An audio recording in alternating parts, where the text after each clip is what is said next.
Hey everybody, Teching 101 here, Barry is here as well, and welcome back to BAN-KAST, Episode 11. Oh yeah, getting close to the end of Part 1 of the Bleach 1000-Year Blood War arc, that's correct. I'm sure a lot of people are aware of this by now, but in case you are not, this Episode 11 is a normal episode, but the next two episodes, Episodes 12 and 13, will be airing next week, and they will be an hour-long special. Okay, so 12 and 13 will be back-to-back. If you have read the manga, you probably already know which point Episode 13 will be ending off on, and that certainly has like a really good moment to just stop Part 1 of the story. I don't know how much time is going to be between Part 1 and the following part. I'm assuming there's going to be a break of at least a few weeks. I don't know exactly how much, but, you know, it's not going to be like a tremendous amount of time. It's not like, you know, Episode 13 will end and then it's like, okay, we got to wait another 2 years for the next part. I don't think it'll be anything like that.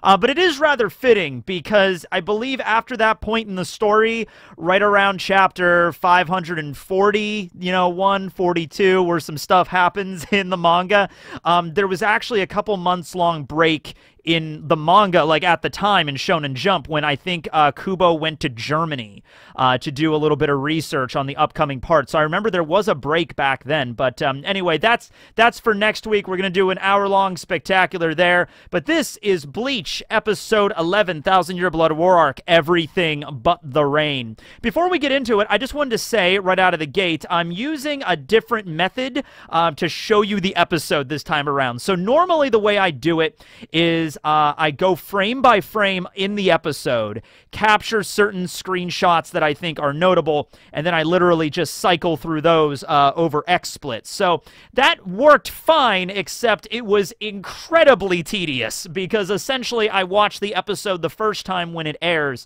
and then after that I have to go through the episode essentially frame by frame, and just like, if you ever went through like, you know, a 20-something minute episode of an anime frame by frame, and then just like, okay, am I gonna get that screenshot? All right, I'll skip that one, I'll skip that one, I'll take that one, I'll take that one. So, you know, this time I'm using a different method, which I can't go frame by frame, but it at least gives me a lot more freedom in actually going through the episode.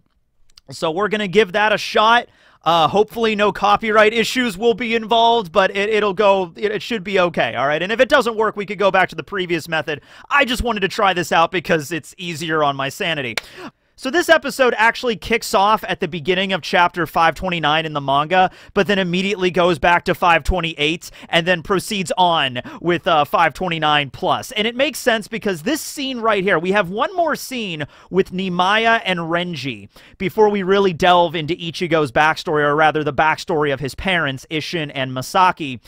It was a little weird though in the manga, where in chapter 528, Ichigo goes back to the world of the living, he meets his dad, and he's right about to learn the history behind what happened with his mom. And then, oddly enough, we then immediately cut back here where we have like one little line from Nimaya, and then we go back to the world of the living. So I can understand why they put this scene at the beginning of the episode. Also notable is this episode covers chapters 528 to 533 and a half. So this is one of the episodes. So far, they've been pretty good about this, not stopping the episode in the middle of the chapter. Typically, they'll try to fit in the whole chapter as like the end point for the episode to make it really easy. But this is just one of those cases where the way that it worked out ended up ending at 533 and a half, like halfway through the chapter, all right? So technically speaking, we got 5.5 chapters of material covered here. So we cut back to the Ho-Oh-Den very briefly, where we have Nimaya and Renji here. So Renji has gotten taken out of the pit as well, the Asauchi mosh pit, and Nimaya is mentioning, he goes in a little bit more detail with it into the manga. He basically says to Renji, like, I understand why you didn't object. And if anybody was curious about that in the last episode, you know, like Renji and Ichigo were both down there training. Ichigo was a failure. Renji managed to, you know, get the Asauchi to obey him, and Ichigo failed, and then Nimaya's like, too bad, so sad, time to go back home, get the hell out of here, by the way, never come back to the Soul Society again. I mean, he was pretty rough with Ichigo. Why did Renji not speak up for his friend? Why did Renji not say, hey, man, that's not cool. Let Ichigo give it another try or something like that? Well, it's because Nimaya even brings it up. Like, you realized how useless it was, Renji. That's the reason why Renji didn't speak up. It's like, imagine you and your best friend are trying to, like, play a sport together, and you're training at it, or you're trying to do one particular thing, and like 3 days go by and your friend still has it. Like, let's say riding a bike. Okay, let's say you and your friend are trying to ride a bike. 3 days go by of you continuously trying to learn how to ride a bike, and your friend is still he's not even pedaling correctly. He's not even getting the bike upright. He can't even stand stationary on it. At a certain point, it's just like, he's never going to get this, you know what I mean? And that's where Renji really was at, where Renji was able to, like, throughout the whole 3 days they were training, I feel like Renji was getting incrementally better at learning of what he was supposed to do with the Asauchi, so improvement, which eventually led to Renji succeeding in the training. Ichigo, meanwhile, didn't seem to have a prayer. No matter what he did, he still was not even making any progress from when he first started, okay? And so Renji definitely felt like something's off here. Like, Ichigo is not going to be able to do this. It doesn't matter if he tries this for 3 days or 3 years. There's just something fundamentally off with the way that Ichigo is training here that's not working, okay? And Nimaya brought it up, and he's like, no matter how hard he tried, he would not have succeeded. He has to go back home. And he goes on to say that he knows about the whereabouts of every Asauchi he's ever forged, and in fact, every Shinigami is given an Asauchi, every single one. Even when, like, it comes to characters like, well, that's, like the Zero Squad, obviously, they have Zanpakuto the same way. Here's a little flashback with Kenpachi. He even says that even a stray outlaw like Kenpachi Zaraki, who didn't go to the Reijutsu Academy, did not become a proper Shinigami, was just this wild child out in the depths of the Rukon district, he was able to still acquire an Asauchi by taking it off the corpse of a dead Shinigami, pouring his Ryatsu into it, and making that his Zanpakuto. Now, it's an interesting little backstory here, because this seems to imply that Kenpachi just found this dead Shinigami laying in the middle of the Zaraki forest, and he just picked up his Asauchi and made it his own. I always thought the implication was that Kenpachi killed this Shinigami and then took it off of the corpse, but I guess it could have happened either way. I guess, what did Kenpachi use before he had his Zanpakuto? I guess he just went around fighting with a stick or a rock. I mean, it doesn't matter either way. This is prime Kenpachi right here. He could have easily killed you with anything. Even with like a spork or something. His Zanpakuto was a spork. No, he could have used a rock, he could have used a stick, or he could have just used his bare hands. Doesn't matter. But he found the corpse of a Shinigami, picked up the blade, and then that became his Zanpakuto. Something I also wanted to bring up. This is some stuff that Kubo actually mentioned on a Club Outside, but he brought up a few questions about, like, what happens when a Shinigami dies and somebody takes the Zanpakuto? Does it just reset to an Asauchi, or does the Ryatsu of the new Shinigami mix with the old one?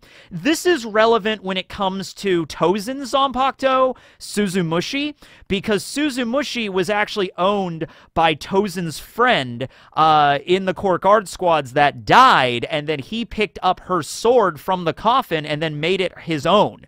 So it's like, okay, well, was her Zanpakuto Suzumushi, and it remained Suzumushi with Tozen, or how does this work? And Kubo explained in the Club Outside, I was going to say in the SBS. I probably said Oda in the SBS too. That's going to happen quite a bit. That happens. It's like, hey, you said Oda instead of Kubo. It's like, yeah, because I talk about two series a lot. It's going to alternate back and forth. You just apply whichever mangaka is for whatever series I'm talking about. I'm talking about Bleach right now, so it's probably Kubo. Whatever. Anyway, so but Kubo mentioned that usually when a Shinigami does that, like what happened here with Zaraki picking up the Zanpakuto or the Asauchi of this other dead Shinigami, then that's actually, it overrides it, where Kenpachi's Zanpakuto named Nozarashi overwrote this guy's whatever Zanpakuto he had, or if he even had the Zanpakuto awakened at that point, it's overridden completely. However, in other cases, it may very well actually mix with the Ryatsu that was in the Zanpakuto beforehand, which I think would happen with Tozen, okay? So anyway, the point is, in this seminar, every single Shinigami had an Asauchi to awaken their Zanpakuto. Not a single Shinigami in the history of the Seirete and of the Soul Society in general was ever able to awaken a Zanpakuto except for using the Asauchis that were directly forged by Nimaiya at the Ho-Oden. That was why he became a member of the Zero Squad to begin with, okay? So every single one of us, since the dawn of the Soul Society, which I will also remind you, the Soul Society is like over 1 million years old, okay? It's a really old thing. The Seirete is not that old compared, and that's something else Kubo clarified, because I think like Byakuya is like the 22nd head of the Kuchiki clan, and even if you account for the ridiculously long lifespan of Shinigami, Shinigami can live several thousand years. If the Soul Society is over 1 million years old, Byakuya simply being the 22nd head of the family still doesn't add up, unless like each Shinigami was capable of living like 50,000 years or something like that, which I don't think is nearly as long as like Shinigami live like a couple thousand, like maybe 2,000-3,000. The Zero Squad's a little special because their bodies are modified by the Soul King into Oken, so Nimaiya is easily like several, like Nimaiya's older than Yamamoto, but he looks a lot younger because of the way that his body is probably changed by the Soul King. So same thing with Ichibei Hyosubi. Ichibei, I think, actually may be like 1 million years old or something because he named everything in the Soul Society, and he still looks like younger than Yamamoto in comparison. It's because their bodies physically change. But yeah, so Kubo went on to say that the history of the Seirete, of the noble houses in that regard, is not as old as the Soul Society. Then we start also getting into the progenitors of the various clans, like the progenitor of the Kuchiki clan and of the Shihoin clan and of the Shiba clan, way back during the era of how the Soul King got to where he is right now. That's a story for another day, but just to mention, it's a big deal. Now, he mentions it was obvious that this method, the Asauchi mosh pit method, was not going to work for Ichigo, and that's why he sent him back home, so he could learn a little bit more about himself in order for him to truly awaken the power of his Zanpakuto. Now, you may bring up at this point, if no Shinigami was able to awaken a Zanpakuto without an Asauchi, how did Ichigo get a Zanpakuto? Because he very clearly had a Zanpakuto. He had a big Zanpakuto at the beginning in the Substitute arc, and then he got his Shikai, and then he got his Bankai in the Soul Society. Like, what was that thing if not a Zanpakuto? Okay, so it's a little bit complicated, but he kind of did have an Asauchi, and he didn't. But it wasn't the kind of Asauchi that Nimaiya made. His catalyst for getting that thing was actually the hollow that we're going to see later in this episode, which was just happened to be made in a similar way to the Asauchi. All right, it's a little bit complicated and convoluted, but the point is Ichigo needs to have an Asauchi in order to reforge Zangetsu. Like, there's no other way around it, okay? So that's why he needs to know where he is and who he really came from, the whereabouts of his soul. Oh my god, Nimaiya's shades are awesome. I hope they sell those at some point. Like, I have Doflamingo shades back here from One Piece. Yeah, I really hope that's the case here. So now I think, yeah, we're going to have the opening title, so I'm going to skip over that. All right, this seems a little bit easier. I mean, I won't be able to go frame by frame as easily as before, but yeah. So here's Ichigo in the shower. You know, I'll just, like, leave it on here for a moment for the fangirls, a little bit there. Ichigo got sent back to the world of the living. There's a little bit more of explanation in the manga, because Ichigo's kind of curious as to, like, wait a second, I was in my soul form in my Bankai, and then I got sent back, and I just woke up here in my physical world body. And he's like, wait a second, where did I leave my body? I left my body at Uehara's when we went to Hueco Mundo, and then I went to the Soul Society, and then I went to the Soul Palace, and now I'm back in my body. Just don't try to make sense of it. I don't even know why Kubo tried to make sense of it, honestly. Ichigo's back in the living world. He's back in his body again.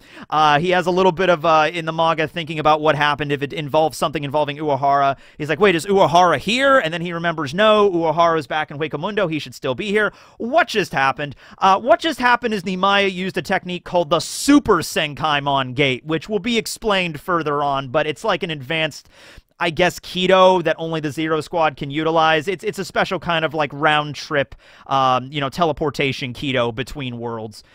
So yeah, Ichigo gets sent back home, and it's funny because Isshin actually walks right outside, and he's like, oh, hey, long time no see, son, how you doing? Come on in, I'll make you some pizza.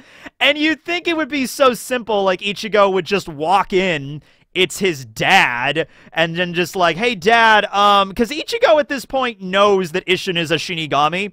They don't really talk about it very often. That was like 17, 18 months since the fight with Aizen. I guess it just never got brought up. I don't know why. Like, at the fake Karakura Town arc, it was mentioned by Ichigo, like, hey, Dad, you don't have to tell me anything about this if you don't want to. Whenever you're ready to talk about it, we'll talk about it, kind of a thing. But it's still kind of awkward. Like, imagine after Ichigo loses his powers, he just wakes up the next day at his house, and Isshin's there, and he's like, hey, Ichigo, how you doing? I made breakfast. And everything just goes back to normal. They're not going to have this weird moment where they're like Yuzu and Karin go to, like, soccer practice or whatever, and it's just Isshin and Ichigo in the house alone, and they're just like, so, Dad, you're a Shinigami, huh? Like, that'd be so weird to not bring it up, you know? I don't know why, but it's like, okay, boundaries, whatever. Anyway, Ichigo runs away. He just runs away, and Isshin's there just like, okay, see this thing. Okay, here. Isshin's like, that punk ran away. So, Ichigo, I guess, has a freak-out moment. He's like, I don't know what to do. I can't confront... Maybe he's like, I can't confront my dad after I got kicked out of the Soul Society, after I get kicked out of the Soul Palace, and my Zanpakuto's broken, and I won't be able to go back anymore. Maybe Ichigo is taking what Nimaya said to heart. Ichigo doesn't really know, hasn't figured it out yet, that, like, he's supposed to go back home, like, and actually do something here.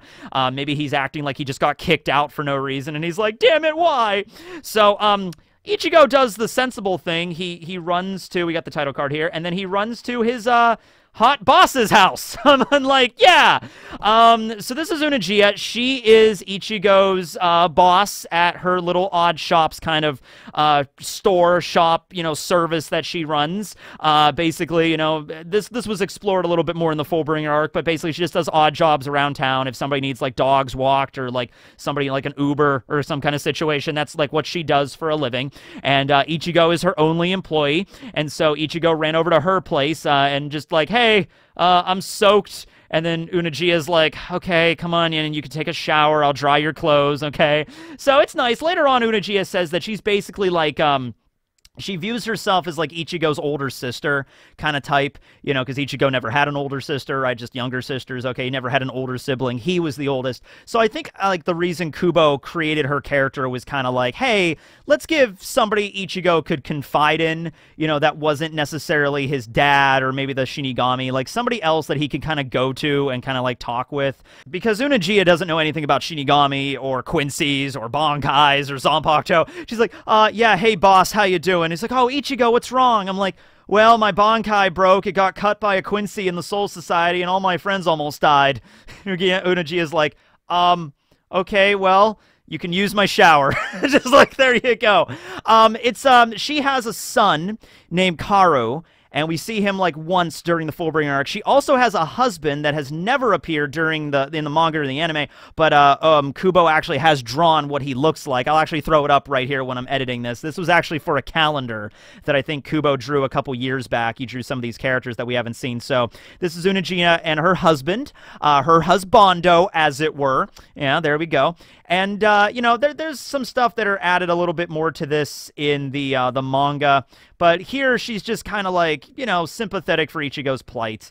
And he's thinking to himself here, you know, I got kicked out of without even getting my Zanpakuto fixed. I'm a failure.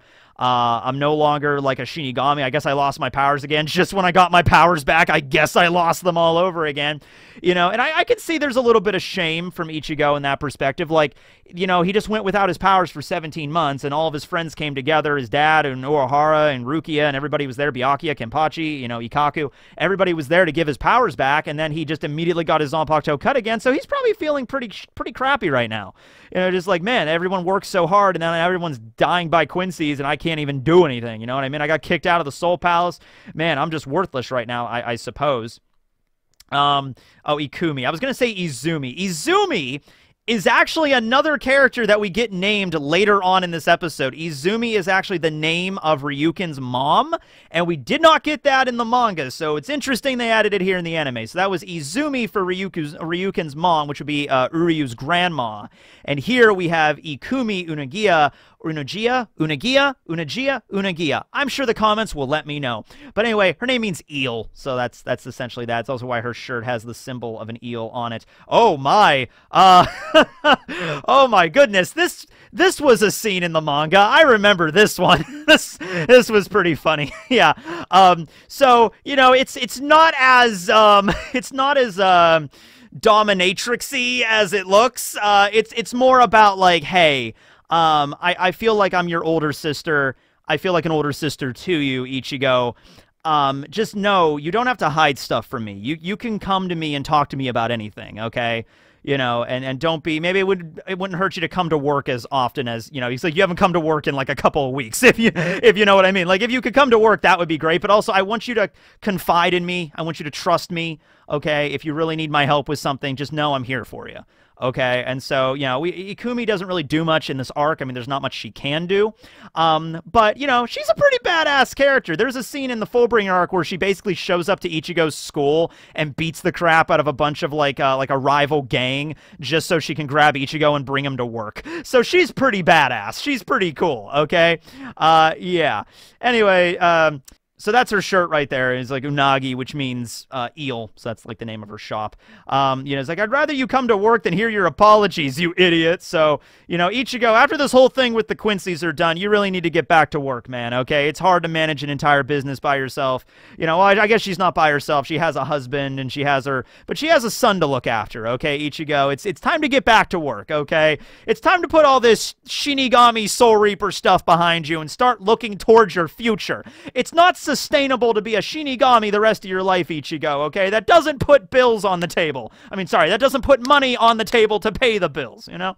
All right, anyway, at this point, there's a knock at the door, and, you know, Ichigo has a little moment where he's like, oh, okay, things aren't as bad as they seem, you know? I mean, things are pretty damn bad. The Quincy's are about to wipe out all of the Shinigami, but, you know, worrying about stuff's not going to do anything about it, having this anxiety. He has a moment of kind of like calmness where he's like, all right, I've been calmed down a little bit by my boss. All right, that's just how it goes.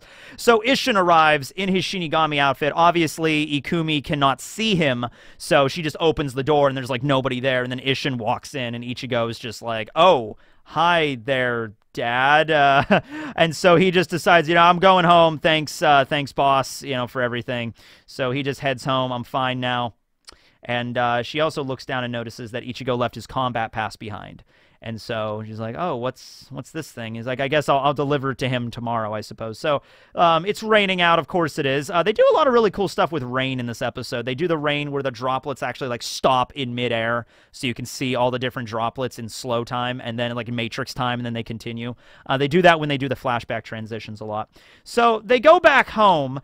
There's a couple more comedy moments here where Isshin walks into the clinic and he's like, so, Ichigo, you want me to make you something? You know, good old, you know, your dad's world-famous pancake waffles or something? Like, and that's cut out of the episode. It's pretty much just a very somber moment where they walk back in the house. They don't turn any of the lights on. And I don't know if Yuzu and Karin are home right now. This would be a little bit of an awkward moment if, like, Yuzu or Karin, like, wake up and come downstairs to get, like, a glass of milk or something.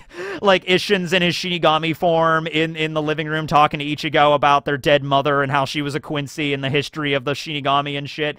And then, like, Karin walks downstairs, like, turns on the light, like, the hell's going on down here? Now, Karin, actually, I don't know about Yuzu. I don't know if Yuzu could see Isshin in his Shinigami form. Karin definitely could, though, so I don't think they're home right now. Maybe they're staying at their friend's house or something. I don't know. But yeah, Isshin and Ichigo are there, and they're going over the situation involving Ichigo's mom. I heard what happened in the Soul Society from Uehara, so Uehara and Isshin are friends. This is actually the beginning of the backstory, so we're going to find out how Isshin and Uehara first met and how they became colleagues. Isshin actually had help from Uehara actually starting the clinic to begin with a little bit. Uehara really helped Isshin kind of acclimate to life in the world of the living because he had been there for like 100 years at that point when, you know, Isshin, you know, ended up there. So he says he knows everything about the Zero Squad and how he got kicked out. So it makes sense that you don't know anything about yourself. So that's why they would send you down here to me. And so at that point, Ichigo's like, look at those bags under Ichigo. He's like, okay, Dad, what the hell's going on here? Like, you know, the main boss, I fought him very briefly, and he was talking about Mom, and he was talking about how, you know, I'm a Quincy, apparently. Like, what's happening here, Dad, okay? And he brings up the line he said during Fate Karakura, where it was like, remember what you said to me, you know, that I could wait until I was ready to tell you. Well, son, grab a seat and some Cheetos and some refreshing bubblies, because it's time to learn the history. It's time to learn about how your mom and me first met, okay? Which is something that I guess was just never addressed, because I'm sure, like, Ichigo, Yuzu, Karin, at certain points in their life, have definitely asked their dad, hey, how did you and mom first meet, dad? You know, and I'm sure Isshin told a story that was probably not true, or maybe half true, but now it's time to learn the full truth, nothing but the truth, the June truth, as it were. All right, so who's ready for Ichigo's, or I guess Isshin and Masaki's backstory, but it also tangentially also connects back to Ichigo's backstory. You are not a Soul Reaper, but you are not an ordinary human either. Listen carefully, Ichigo. Ichigo, your mother was... Dun, dun, dun, dun, dun, dun. And then they do the really cool thing with the water, just like... Bloop, bloop, bloop, bloop, bloop, bloop. And then we transition to the past! What year is this in the past? Well, it depends. In the manga, this would be like the mid-80s. In the anime, because they did age everything up to like current, they did like, you know, do a time machine acceleration kind of thing, so Ichigo has like a PS5 and stuff. So I guess it takes place in 2021, 2022. In which case, this would be like the early 2000s. So this might be like 2001, 2002. This might be 2001. This might be the year that that Bleach was first serialized in Shonen Jump. We're just going to go along with that. Anyway, it's 20 years in the past. So Bleach... I think at this point in the manga would have been around 2004, and so this would have been the 80s, and then in, you know, currently like 2021, I guess, you know, go back 20 years, so 2001. Like I said, it doesn't really matter, like, the exact year that it is in the world of the living, because the Soul Society is where most of the things take place, and that's usually static, but just letting you know. So... this is Ichigo's mom. This is Masaki Kurosaki, and we've met her a little bit earlier on in the first arc of Bleach, actually, in the Substitute arc. We see her during the flashback with Grand Fisher, and we learn about how she was killed by a hollow, and we see Ichigo and Ruki and everybody going to her grave while also fighting Grand Fisher, the same hollow that killed Masaki. Ichigo is not able to kill Grand Fisher on that day, but Grand Fisher actually comes back, and after Isshin returns with his Shinigami powers, he finishes off Grand Fisher for good. So he is dead, so we don't have to worry about that anymore. But yes, this is Masaki, and she mentions to Isshin, I am a Quincy. So that's the thing. Like, it's easier to move around the episode, but it's harder to, like, lock down an exact scene. So bear with me on this. But let me know how you feel about this new system. I don't know if it works or not, or guess we'll see. All right, so this is actually, we're not even that far into the episode. We're only like a third of the way through the episode, but we already have the Daten cards. So we have Unagiya, and then we have Masaki. Right here, Masaki Kurosaki. Yes, okay, her name rhymes. Lovely. So now we're going to cut back a little bit. So this is before, obviously, that last scene. So this is the origin for what's up with Isshin? What squad was he part of? Why did he leave the Soul Society? How did he become a human? All that kind of stuff. What's his Zanpakuto? We're going to find out all about that right here. So this is the Squad 10 barracks, and we see at this point that Rangiku Matsumoto is still the lieutenant. There she is.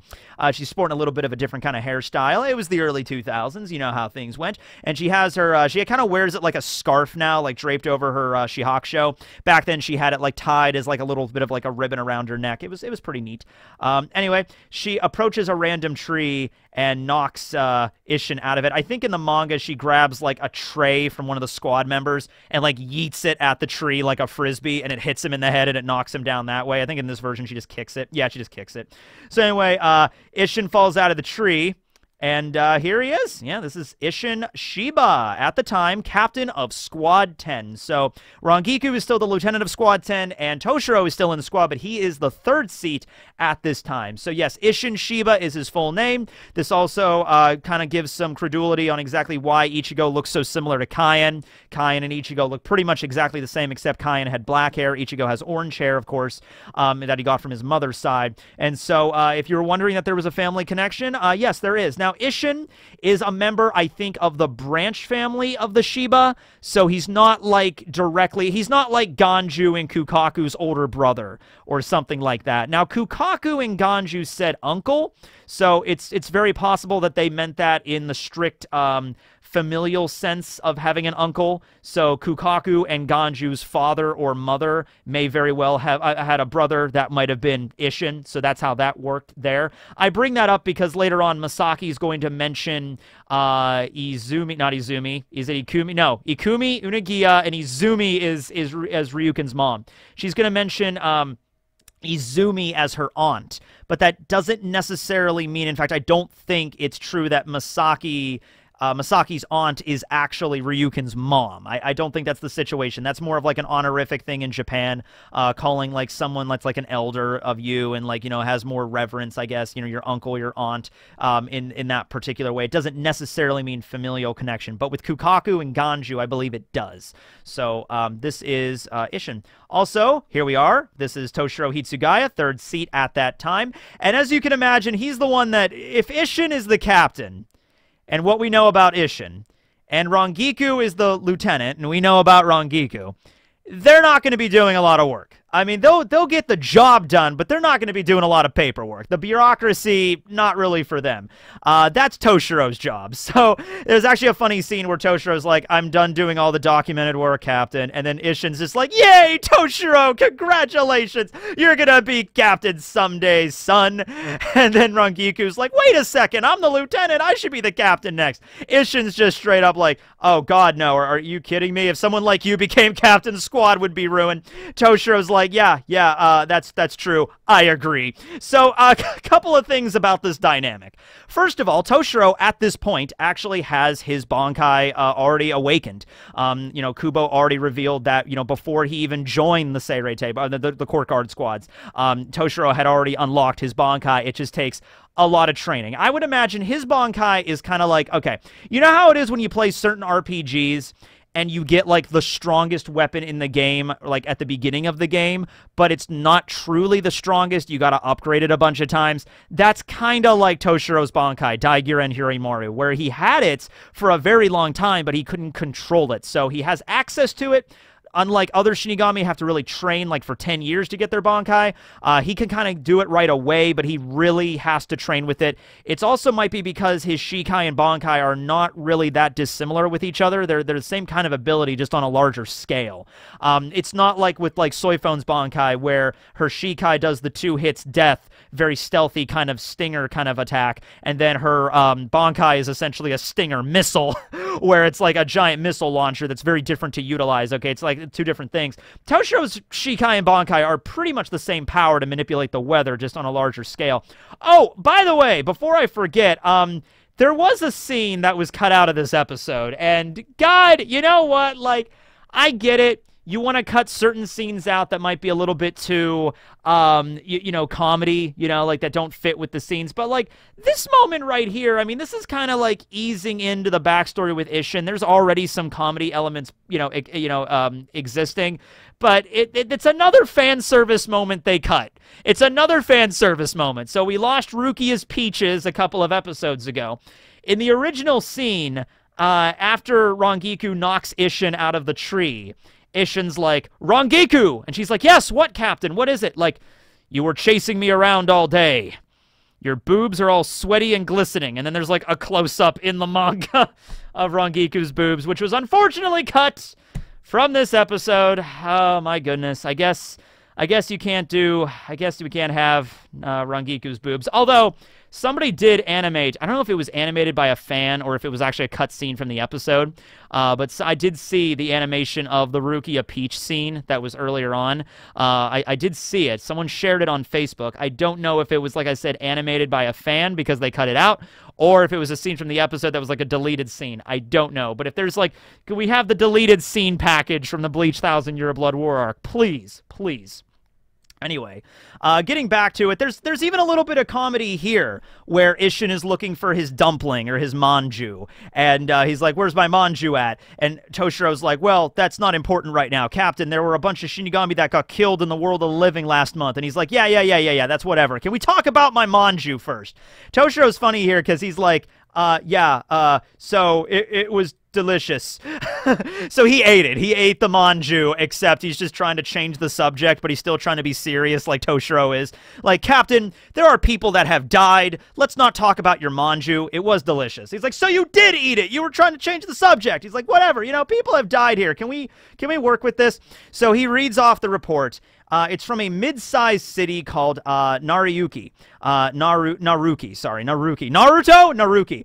I think, isn't this the same city where the Fullbringers live? There's a bunch of different cities in the world of living that are surrounding Karakura Town. So there's like the city where the Fullbringers lived they were not in the heart of Karakura Town. They were like somewhere else. So that might be the same city. I'm not really sure. But anyway, there's a very troubling report that a lot of people are dying. A lot of Soul Reapers are getting killed in accidents that are stationed there.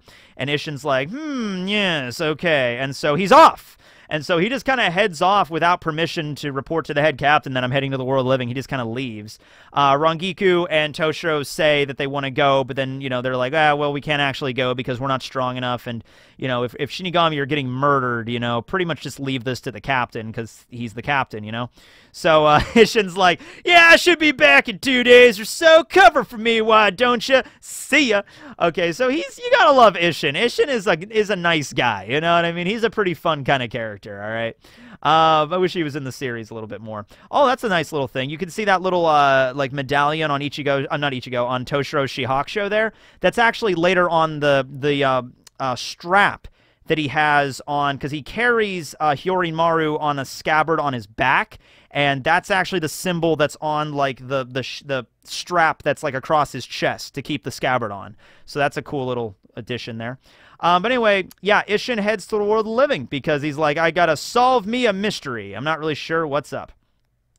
We now cut over to a mysterious lab. Ooh, is it Mayuri Kurotsuchi's lab? Is this Squad 12? Ooh, what are these strange bulbous brain-looking things growing in tubes? They're giant amorphous things growing in tubes, so you know they can't be good.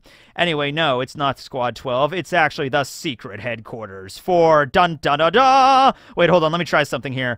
Dun-dun-dun-dun-dun-dun-dun-dun-dun-dun-dun-dun. Da da da da da da da. Sosuke Aizen. All right, so I'm not really sure where this is right now. This might actually even be in Hueco Mundo because they set up operations in Hueco Mundo long before they actually defected. That was why, like, there were already Espada, and they were already, like Sosuke Aizen was sneaking off to Hueco Mundo for decades before he actually defected and you know, set up the whole thing with the Espada and everything there at Las Noches. So this was not something that he just did. Okay, so they might be in Hueco Mundo right now, or they might be in, like, some secret bunker in the Soul Society. But we see Gin, we see Tozen there, that are his, you know, cohorts here. Tozen has a nifty little visor thing that he swaps out for glasses later, but yeah. So they're all working together. They're trying to holify targets. They're trying to figure out, they're actually trying to locate Shinji's group, which is, I don't think is something that was, I don't know if that was actually mentioned in the manga or if it was something just added here that they were specifically looking for Shinji's group, the visors, to narrow them down. But anyway, they're mentioning that they're trying to make a holo that can holify other people, like a holo that can create more holos. However, the problem with that is every regular soul they try it on immediately explodes. Like, it can't handle the holification, and even when attempting this with court guard squad members, like foot soldiers, that's not even good enough. So this is actually turning out to be a more perfect kind of test drive because Isshin is going. So Aizen is sort of like, ooh, okay, well, if it didn't work against, if we couldn't holify a regular soul, like a regular Konpaku, and if we couldn't holify even court guard squad members, how about we try holifying a captain? They might have enough soul spiritual pressure, Ryatsu, in order to resist it. So that's their main goal of what they're messing with right now. Let's take our time. Gin Kaname. Yes. So we now cut over to Karakura Town. There's these two random Shinigami. I'm sure they'll be fine. I'm sure these guys are going to have a very long and prosperous life. So they're the ones that are just kind of patrolling around the area when all of a sudden they're talking about how every time it rains, that's when these Shinigami tend to die whenever it's raining out, and it's beginning to look a little bit cloudy out tonight, so they're a little bit nervous, understandably so. It's like, yeah, so we're going to put you in charge of Karakura Town. Or no, sorry, we're going to put you in charge of Naruki City here. Yeah, I know the last 4 people that were that were stationed there brutally died, but yeah, you should be fine. You'll be good. Anyway, that's when Isshin shows up, and they're surprised that, like literally, Isshin is one of the highest-ranking captain. Like, captain is the highest-ranking position in the Soul Society, I guess, you know, outside of the Soul Palace and the Zero Squad and everything, and he just, like, shows up here all of a sudden, and just, like, so that's a big deal. These guys are, like, foot soldiers. These guys are not even, like, ranked officers, and the boss of your division, or a division, I don't know if these guys are 10th Division, but these guys, they just shows up out of nowhere, like, hey, guys, how you doing? It's like, Captain Shiba, what are you doing here? Also, it's a question of whether or not Isshin has the Gentai Kaijo placed on him right now. The seal that restricts his power to 1/5 while he's in the world of the living. It is never mentioned in the manga that he has it placed on him, and he's fighting against a Hollow that's pretty strong, so I'm actually under the impression he doesn't have the Gentai Kaijo on him, so he just really broke protocol by just leaving the Seirete without alerting anyone, without telling the head captain, without getting Gentai Kaijo placed on him. He just, yeah, I'm just gonna go to the living world and just see what's going on. Bye! Because if he has Gentai Kaijo placed on him right now, he's still able to fight as well as he does against the Hollow White that we're going to see here in a moment. Isshin is, like, we know he's strong, but, like, for him to be that strong, like, 1/5 of his power is enough to deal with this crazy powerful Menos-level threat. Maybe, but I doubt it. Anyway, it's implied since he came here without permission that I guess he doesn't have the restriction. Anyway, yeah, so he has this line where he's like, hey, guys, if it rains tonight, you could just go home. I like to take a piss in peace. I think most people do. You know what, Isshin? You're a real man's man right there. So now we see this mysterious, shadowy individual that kind of, sort of, maybe resembles Ichigo's Vasto Lorde form that he used against Ukiura. Ooh, I wonder what it is. So now we're cutting over to the Ishida residence. This is where Uryu and Ryukin lived, like at the beginning of the 1,000-Year Blood War. You can see, like, the mansion. It's the same mansion. It's just at this point, Soken and Izumi live here, and their son is Ryukin.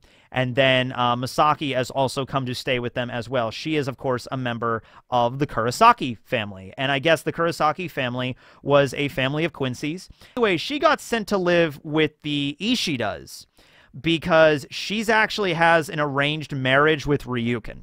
Because the idea is there's mixed-blooded Quincy's and there's pure-blooded Quincy's. And the Ishidas subscribe to a sort of, you know, a sort of questionable kind of dogma here where it's like, we want our pure-blooded Quincy son to marry and have children with this pure-blooded Quincy, you know, woman from another Quincy family, so more pure-blooded Quincy's could be born. It's a little bit, yeah, that's the implication. At least that's what Izumi wants. That's, like, Izumi's the kind of one that's, like, pulling the strings here. And she even says her name right there. You know, she asks Masaki, hey, how's school doing? And she's like, well, I go every day, Aunt Izumi. That's what I mean. I don't think that she is actually Masaki's aunt by blood. I think she's just using that as, like, an honorific because she's letting her stay in her house and being and being hospitable and, you know, and the hospitality and everything, and, you know, the fact that she's given really good food and all that kind of stuff, because the Ishidas are pretty loaded. They're a pretty wealthy Quincy family. So, yeah, I think that's the implication there. This is added a little bit more on in the manga, where she goes on about how, like, her school life is like, oh, yeah, the school's great. The cafeteria is really good. They give us free food. And Izumi's like, I wasn't asking about that. I was asking about your Seiren. Seiren is the holy training. It's the training that a Quincy undergoes to become a Quincy. Learn how to use your holy bows and holy arrows and blutes and your Ranso Tengais and your Hiren Kyaku, I should say, and all these various different Quincy moves that you can utilize. That's the Seiren. And Masaki's like, it's going so, I guess. And so she gets really pissed off. She's like, do you understand the situation you're in? You know, your predecessors passed away and you have no siblings. Okay, that was the implication. Sorry. Masaki does not have any siblings. Her parents passed away. That was the implication. Her parents passed away, who were, I guess, also pure-blooded Quincy's. So they're dead, so they can't have any more children. So Masaki is the... Well, they're dead, so they don't have any more children. So Masaki is the only pure-blooded Quincy in the Kurosaki family. So that's why she got sent to live and eventually marry Ryukin as part of the Ishida family to keep the bloodline going, okay? And we're also going to find out there are some mixed-blooded Quincy's that live and work at the Ishida Manor. Most notably is Kane Katagiri, who is actually going to turn out to be Uryu's mom. So yeah, I know it's rather surprising, but no, Ryukin and Masaki don't end up, you know, Ryukin is not actually Ichigo's dad. That would be a thing where it's like, you know, Isshin takes Ichigo aside, like, I'm not really your dad. You know, it's just like, that would be even more interesting there. But no, you know, we've taken you because you're a fellow Quincy. There's Ryukin there in his younger years. I'm not really sure how old Ryukin is here. Masaki's definitely in high school. I think Ryukin's like in college at this point, something like that. He asks where his father is, which is Soken, and we actually don't get to see Soken in the manga in his younger years, unfortunately. Izumi, not Izumi. Yes, Izumi. There's Izumi and Ikumi. I'm going to mix that up a lot in this episode. But she says he's at the, it means the fifth field in German. He's at the fifth field. We don't know what that is. We don't know where it is, and we don't know exactly how long he's going to stay there. But she also mentions, like, I'd like to know when he would be back as well, because apparently Soken's been gone for quite some time. So there's some nice little moments here between Ryukin and Masaki, where Ryukin's kind of apologizing to Masaki, like, hey, I'm sorry that, you know, my mom's treating you this way. I'm sorry that you got put in this position, because Ryukin's not really happy about the whole, like, arranged marriage thing. You know, it's not, arranged marriages aren't really all that cool, you know what I mean? It's just like, yeah, and he kind of has to go through with it because that's what the family wants and all that kind of stuff. But Masaki takes it in stride. She's very bubbly and energetic, and she's like, oh, hey, the shrimp au gratin was great tonight. You should order some as well, Ryukin. So, I don't know, like, there's a little bit of flirting here. Like, I guess the implication is, if Isshin never came to the world of the living, if the whole situation with the Hollow never happened, I guess Masaki would end up getting married to Ryukin. And they would have had a child, and it wouldn't have been Ichigo or Uryu. I guess in a parallel timeline, that's how things would have went, but that isn't how things went. So anyway, yeah, this is Kane Katagiri. She is the maid that works for the Ishida family, and this is Uryu's mom. So you can see the resemblance. Fun fact, this is not the first time Kane Katagiri has appeared in the Bleach anime. Yeah, the first appearance of her was actually in the Bound arc.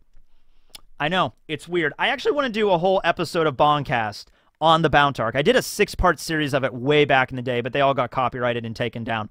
I even tried to re-upload them, like, recently. I tried to upload them a couple years ago, like, in one big thing, and it wouldn't work. It was just copyrighted immediately. But the interesting thing about the Bound arc is there's a scene with Uryu's past. Uryu's past is actually delved into a little bit during the Bound arc, and you see a woman that has black hair that cries a lot.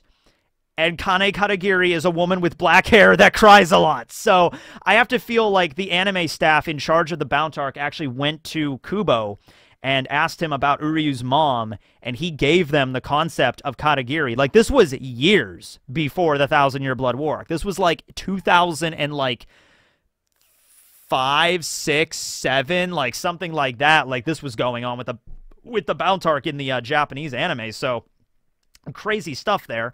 But anyway, Kane Katagiri, she has a crush on Ryukin. She has a pretty big crush on Ryukin. She is a mixed blood Quincy, which, you know, she works there and essentially is the one that goes out and fights Hollows because they can't risk the pure-blooded Quincy's. The fact that I'm sitting here using the words pure blood and mixed blood a lot is just making me uncomfortable a little bit from that front.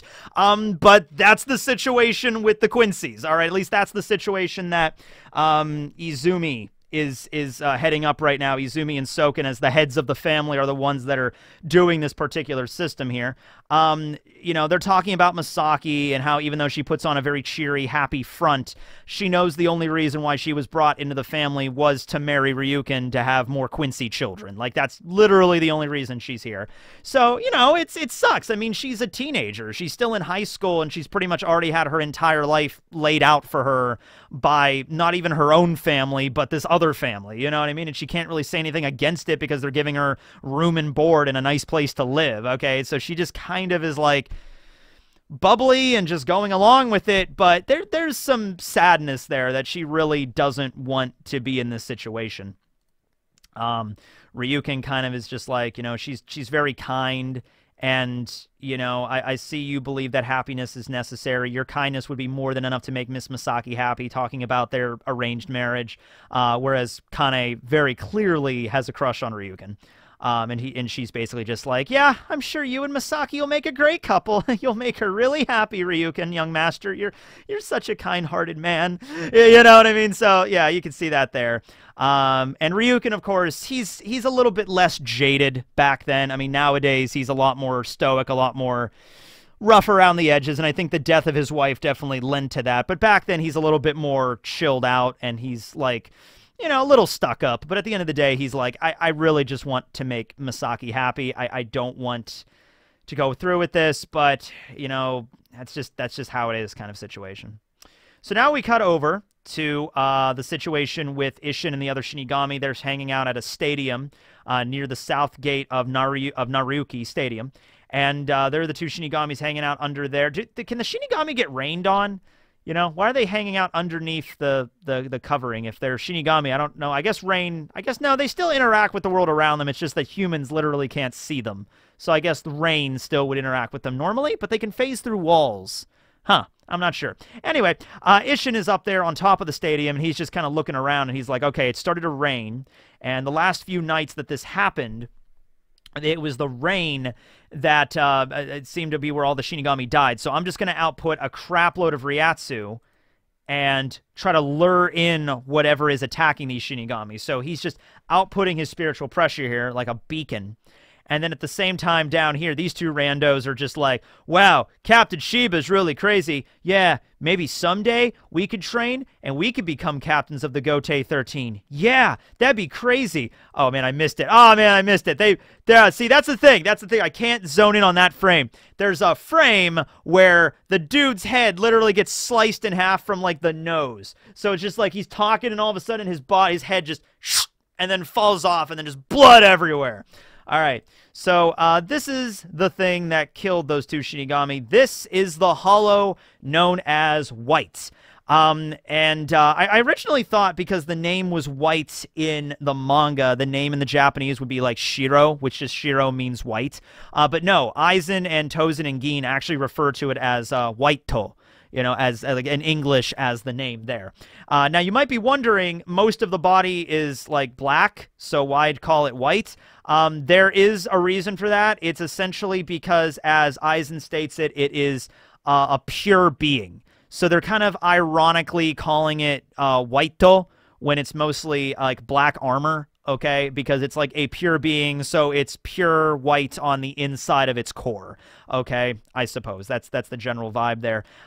Anyway, there's Isshin and White staring down, and Isshin's like, okay, shit, well, this thing killed two Shinigami in like less than a second, and I didn't even see it happen, and now it's here. So let's find out what this thing is.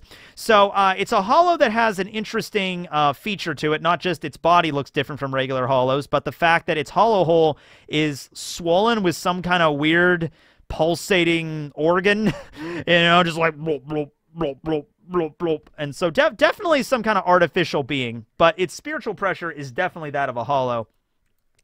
So this thing attacks at the same time Misaki is sensing it, so she's like, I gotta head out and gotta see what's going on here. Ryuken's like, hey, you can't, because literally, you know, we let Shinigami handle it. If the Shinigami die, then we send out only the mixed-blooded Quincy's, because if they die, I guess it's not as big of a deal if the pure-blooded Quincy's die. God, this is really weird.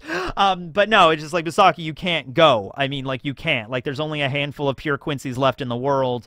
You know, we can't have you die, because that's the will of, you know, the Ishida family or whatever. And so Misaki's like, no, I mean, there might be people in danger. I have to go. So she just runs off. Yeah, we ect Quincy's, meaning pure Quincy's, should not shed our blood so readily. Okay. Back to the fight here. Oh, by the way, there is a scene here where Ryuken, I believe, Misaki heads out, and then Ryuken takes out like a little thing and just like, hey, Katagiri, prepare the holy armor. And then we're going to head out and fight as well. So we're going to see that later. So Isshin mentions this is a very difficult fight. For one thing, this thing is a hollow, but it fights. Oh, here's the scene. Sorry. She mentions, you know, to me, taking care of myself means doing what I can when I can. So Misaki is the kind of just genuine person where if I can go and help people, I'm going to go and help people. If I don't and just stay around while I know people are dying out there, then I'm never going to be able to live that down. So I gotta go. That's just who I am, okay? Also, might be a little bit of rebellion here. If I followed customs and I let someone die today, you know, I would never be able to, you know, forgive myself. Which is fair, because she's a Quincy. She's trained in the Seiren and the holy arts or whatever. And remember, the whole thing of the Quincy's is to fight and kill hollows. That's literally the point of the Quincy's. So the fact is, Ryuken is like, hey, look, I know we're Quincy's and we fight hollows, but in this instance, we can't, because we're pure Quincy's. We can't risk our own lives. Let the Shinigami handle it. And then if they can't, let like Katagiri handle it. And that if I guess they die, and then I guess we get involved as a last resort. But we don't do anything beyond that. And I don't even know, once again, I don't even know if that's what Ryuken genuinely believes, or if obviously Ryuken doesn't want Misaki to die. So he might just be using that as an excuse to be like, hey, don't go out, Misaki. I don't want you to get killed. You know, I'll use this as an excuse, but I don't want you to die. So this is the moment where Ryuken takes out the little intercom thing, and he's like, hey, Katagiri, prepare the holy armor. We're going to go into a fight here. So this thing is a hollow, but it also fights like a Shinigami. It's also mentioned that it is created from the base of a dead Shinigami. So basically, we don't know who the Shinigami was, but Aizen apparently got his hands on a Shinigami corpse. Not hard to see how he could do that. And then he used that thing as a template to make this. All right, and every time it's killed a Soul Reaper, it gets smarter and smarter in combat, but it's also a hollow that's capable of using things like Sero.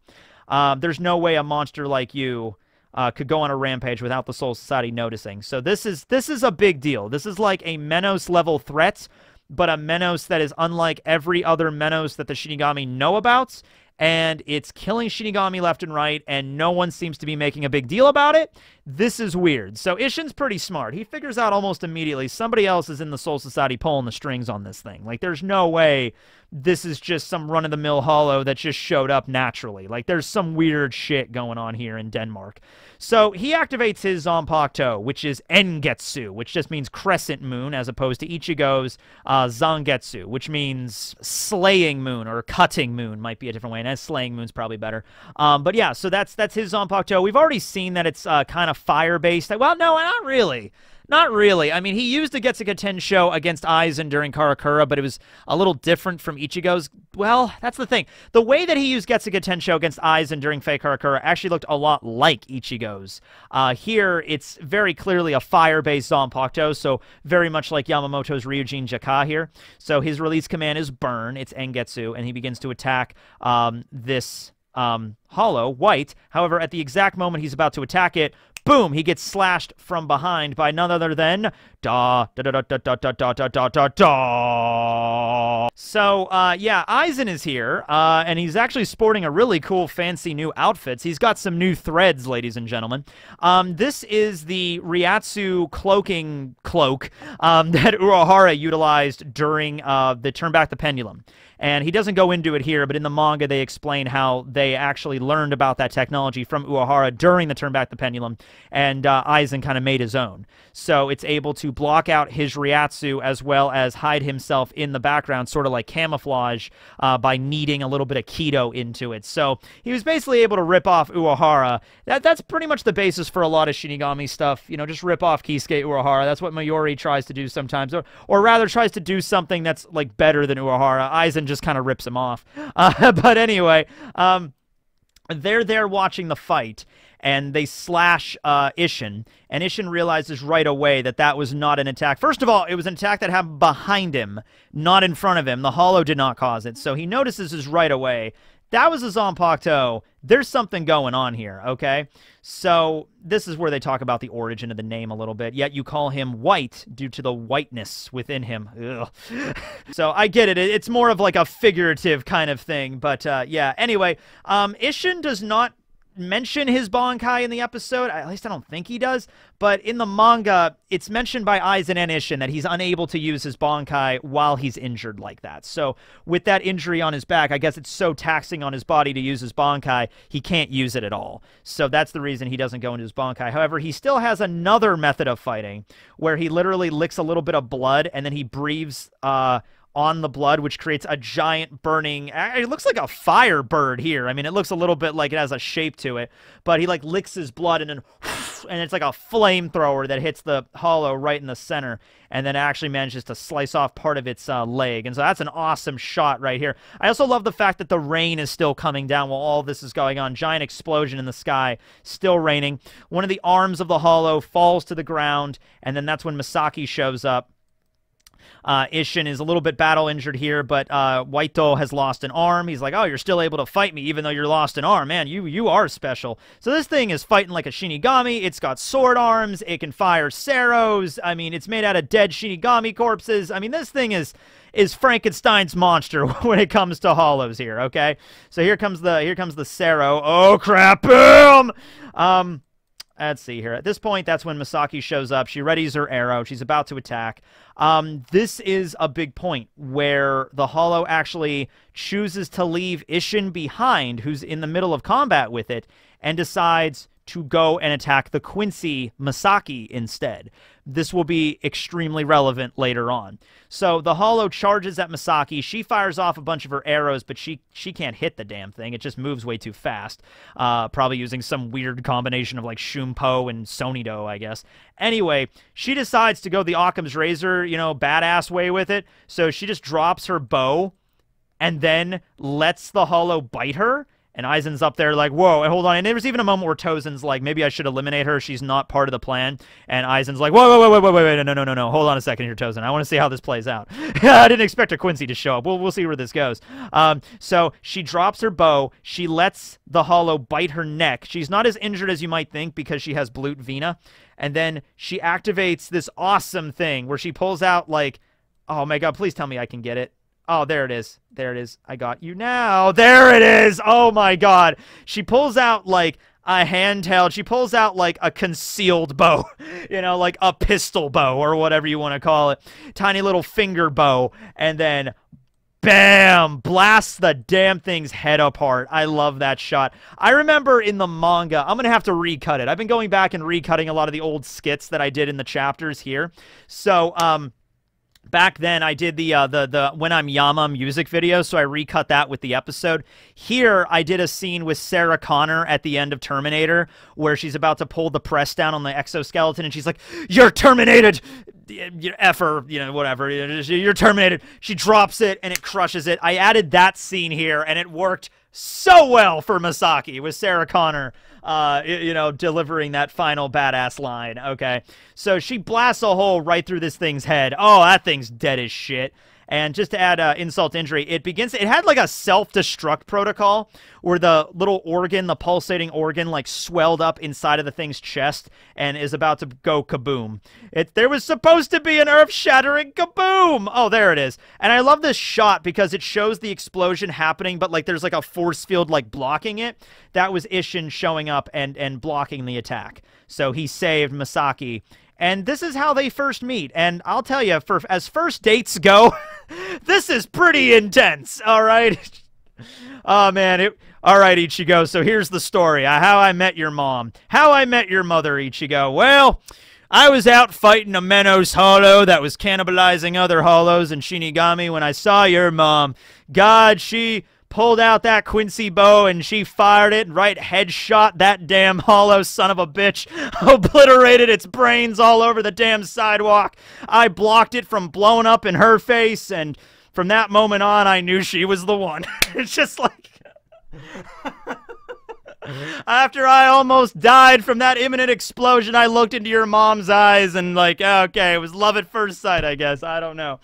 Actually, it's a really heartwarming scene because you have to understand,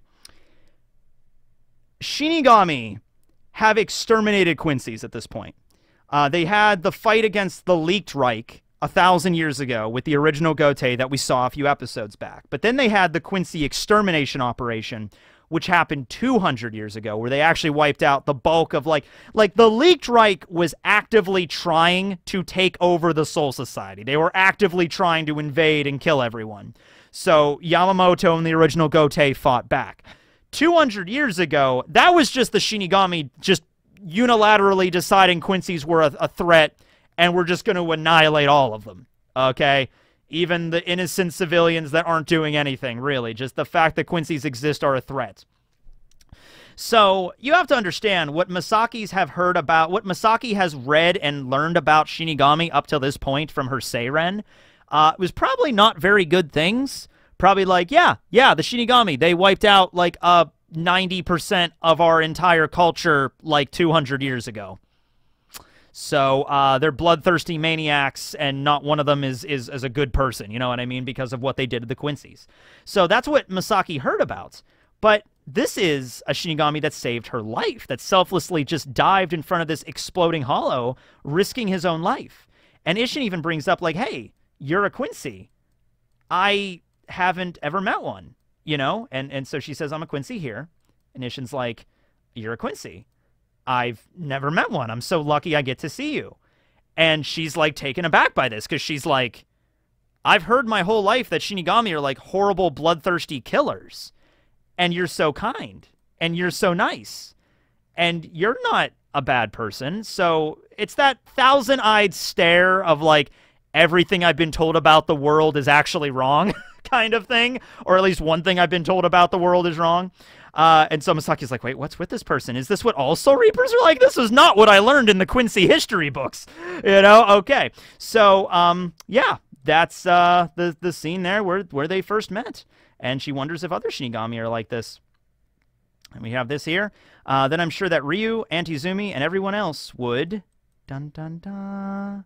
And then, sure enough, we have Ryukin and Kanai Katagiri here in their badass Reishi armor, which unfortunately doesn't get to be shown more often. Like, they have these really cool... Like, look at Kanai's bow back there. I mean, that thing is awesome. It's like a giant compound bow with the ring at the center of it.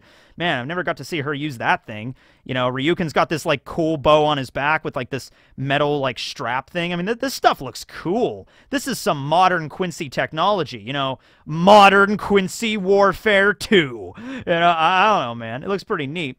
But Ryukin's looking down and just like, oh yeah, there weren't any problems. Let's not report this back to my mom. Everything's good. So we cut back to the lab where Tozen's actually pretty pissed because it's like it not only self-destructed, you know, we couldn't holify anybody. This is a massive failure. You know, however, well, it did bite Masaki, so its holification passed on, but it passed on to a Quincy, not a Shinigami, which is what they were attempting to do. So Aizen comes in, and he's like, well, here's the thing. Even though it didn't go as planned, it was still not a failure, because now we get to see what happens when we try to holify a Quincy. So that should be fun. How exciting. It also brings up that, and this is something I think mentioned more when Uehara shows up and he explains everything, humans are the polar opposites of Hollows, and Quincy's are the polar opposites of Shinigami. But anyway, that's Aizen showing up, and he's just like, don't you want to see what happens next? And then we cut out, and then we have the ending credits. But we also have, I think, an after-credits scene this time. Don't we? I think we do. After-credits scene. Oh, yeah, this. I almost forgot about this. After-credits scene, where we cut to Uryu in the present. After he's finished reading Soken's book, I guess he decided to walk out into the rain, as you do, and questioning everything about everything. He's questioning, like, the Shinigami exterminating the Quincy's 1,000 years ago, and then 200 years ago, and then what the Vandenreich's trying to do, and the whole thing with Yuha, and the whole thing with the Sternritter and everything. And in the back, we can see he's not alone. We also have Jugram Hashwalt in the background meeting with Uryu. So this is also something that was added in the anime because, like I said, there is like no transition between Uryu from being in the world of the living and then joining the Sternritter, which, spoiler alert, he does. Then we have the final poem here where we have Isshin, and he says, "Even with your sins, you are like the sun. Bleach 12, everything but the rain. June, truth." All right, and that's the end of the episode there. We have a little shot with Masaki and Isshin. Oh, and that's so adorable, and that's so nice. So, anyway, yeah, that's the episode there. Let me know how you thought about this new setup. Like I said, there's a few things where I had to go through it, like, you know, and I know in podcast format this doesn't matter. So if you listen to BAN-KAST on podcast over on Spotify or whatever, it's not a big deal. You don't have to worry about it. But different setup I have going. Anyway, yeah, so next episode is on December 26th, I believe, is when it comes out. I'll be doing it December 27th.